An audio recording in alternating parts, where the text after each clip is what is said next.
I hope you're enjoying our journey through the book of Luke. Today we're in chapter 8. There's quite a lot in this chapter, so I'm going to try and make it a concise overview of and pick out some really good things that I found were really interesting. The first thing is that Luke, it's very, very unique to Luke, is that he points out that Jesus not only travelled with the disciples, but he travelled with some women as well. And he mentions 3 women. I don't think he does this because he's trying to placate any feminists out there, but I think it's just Luke doing what he does and being very specific about what happens and the events. So he mentions Mary Magdalene, who was delivered of several spirits. He talks about Joanna, who was the wife of Chuza, or Chusa, depending on what translation you have. And she was the wife of, so Chusa was the kind of like the financial director of Herod's domain. So you can see the Gospels got quite high up. It's climbed, it's not just for the lay people, it's gone up the social ladder as well. And he also mentions Susanna. We don't know any other details about Susanna, but Luke mentions these 3 women. And one of the things that's really important to remember is that women travelling with men wasn't really something that was acceptable unless the women were part of the men's families, so wives, daughters, mothers. So this is really important to grasp in this instance, because actually it relates to something that Jesus says later when he's presented with his mum and brothers. He says, my family, my mum and my brothers, are those that hear the word of God and put it into practice. So we can already see that actually these women not only are travelling with Jesus, then they haven't just made some kind of material contribution, but they're actually making a wholehearted lifestyle change, lifestyle response to the message of the gospel. And I think that's really important. It relates to our discipleship, something that we talked about. Tim and some of the elders were preaching about the life of the disciple, and I think that's really important because discipleship is a lifelong issue. It's not something that we do in a short space of time. It's a continuous decision to hear the word of God and put it into practice.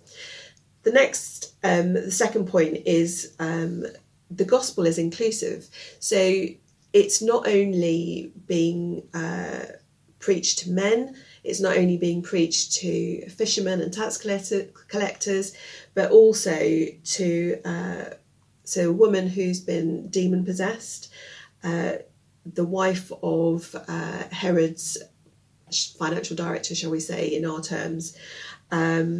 Later on, we also find that Jesus he delivers a man possessed by many spirits, and spirits, when they speak to Jesus, they call themselves Legion because they are many. And this man is a Gentile because the Gerasenes was out in the Gentile land, so we can safely assume that he was a Gentile. So it's gone to the Gentiles.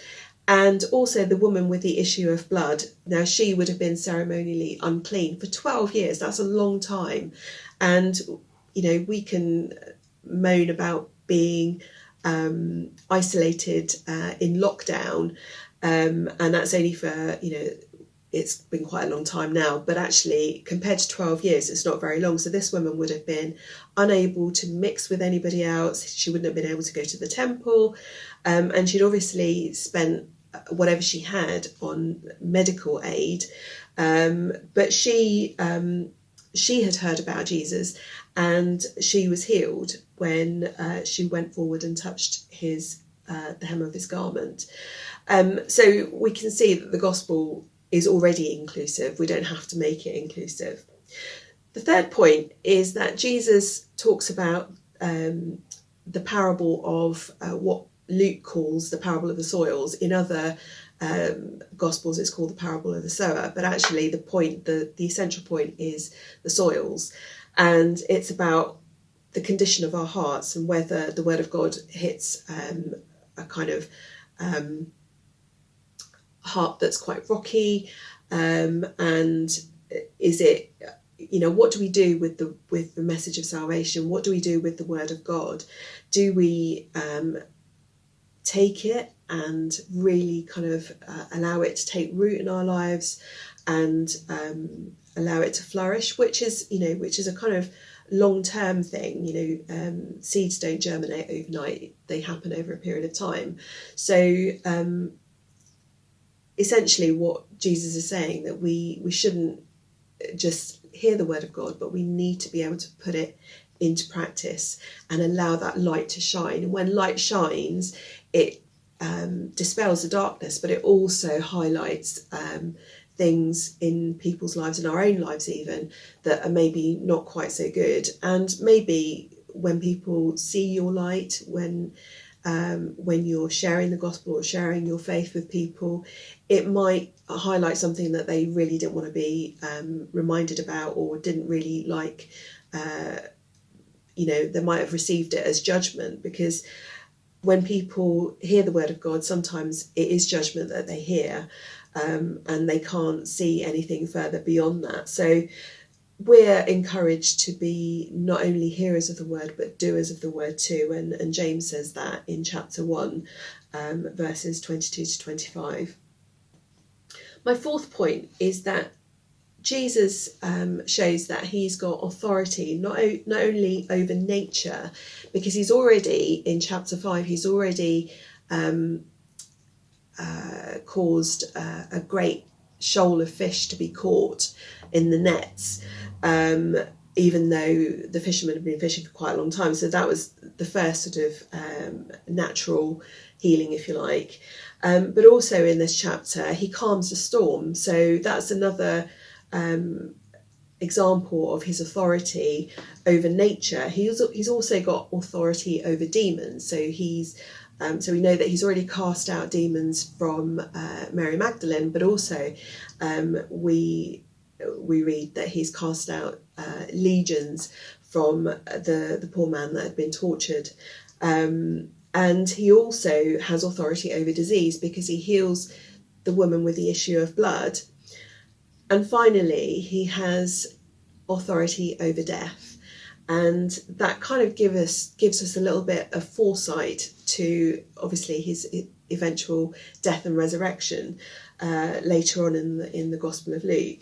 But essentially, Luke is telling us that this is definitely the Son of God, because who else could have authority over nature, over demons, over disease, and over death? My fifth point is faith. Now, in Romans, Paul says faith comes by hearing, and hearing by the Word of God. So when we hear the Word of God, do we just hear the Word of God and think, oh, that's really useful, I'm going to put it on the shelf, and file it with all the other stuff that we've heard? Or do we actually actively put the Word of God into practice in our lives? And Jesus highlights a few different types of faith, actually. The disciples in the boat, they knew Jesus was on the boat, and they woke him up and they invited him into the situation. They asked him to do something.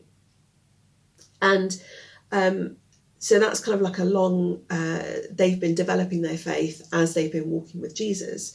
There's also the faith of the woman with the issue of blood. Now, her faith had to be actually brought out into the light. She wanted to secretly touch the hem of his garment so that she wouldn't be judged. She wouldn't, nobody would stop her. But she came and she touched the hem of his garment, and only he knew that power had gone out of him. And he wanted to affirm her faith. And sometimes we need our faith affirmed. We need to be able to be bold and confident with our faith. The third type of faith is Jairus. So Jairus comes to Jesus because his daughter is literally on death's door. And he comes to Jesus and asks Jesus to heal his daughter. Now, it's during Jesus going with Jairus to his daughter that he affirms the woman with the issue of blood. Now, he's talking to the woman with the issue of blood, and I wonder whether Jairus was thinking, hang on, Jesus, my child is on death's door. But actually, Jesus is trying to teach Jairus the kind of faith that we need in our walk, which is that kind of persistent, that calm faith that just knows that God will act at the right time. He will do it at the right time. So when Jesus finally goes to the girl, she's already dead, but actually he asks her to rise up. And I think one of the things that I love about this chapter is that it just shows, one, how much authority Jesus has, that he has authority over diseases and death and nature, everything. He's got authority, everything is literally under his feet. The gospel is inclusive. We're his family because we trust in what he said. And our faith it needs to be that kind of persistent, calm, persevering kind of faith that we need, because discipleship is a marathon, it's not a sprint. And I think when we're walking with Jesus, Jesus is the ultimate picture of the unhurried life. When we walk with Jesus, we have to walk at his pace. And just like Jairus wanted Jesus to heal his daughter right now, but actually Jesus did it at the right time, and he did heal his daughter.